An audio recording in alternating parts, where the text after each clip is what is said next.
Oi, tudo bem?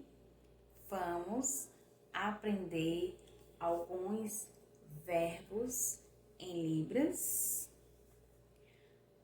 Amar, adorar, amar, adorar, certo?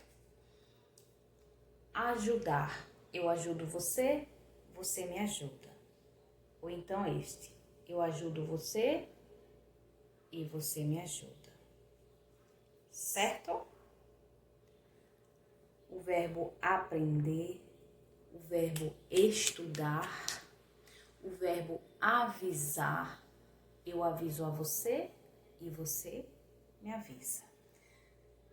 Assim de lado já é o verbo evitar, evitar e avisar. E os dois, anunciar. O verbo beber, o verbo pegar ou buscar, isso. O verbo chamar, o verbo chegar, o verbo chorar, o verbo começar, o verbo comer, o verbo comprar,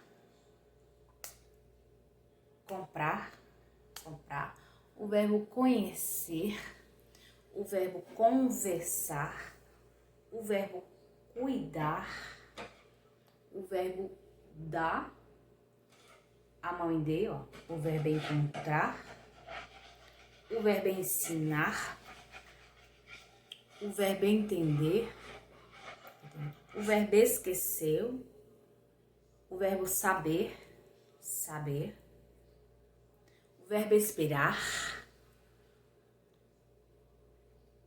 o verbo falar, o verbo fazer, o verbo precisar, o verbo amanhã, aqui, ó, ganhar, o verbo gostar, o verbo lembrar, o verbo esquecer,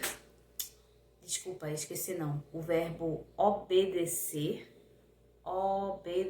esquecer esse aqui, esqueceu, como se estivesse tirando daqui do pensamento, esqueceu. O verbo pagar, o pagar é esse e o comprar é esse, a gente solta o dedo, comprar, pagar, certo? Esperar, né? Deixa eu ver aqui. O verbo pedir, o verbo perder, o verbo pode, poder, o verbo procurar, o verbo proibir, o verbo querer, quero, não quero, gosto, não gosto, rir, o verbo rir, o verbo sentir, o verbo sofrer, certo? A mão em L batendo no peito, o verbo ter, o verbo ver e o verbo comer, certo? Bons estudos para vocês.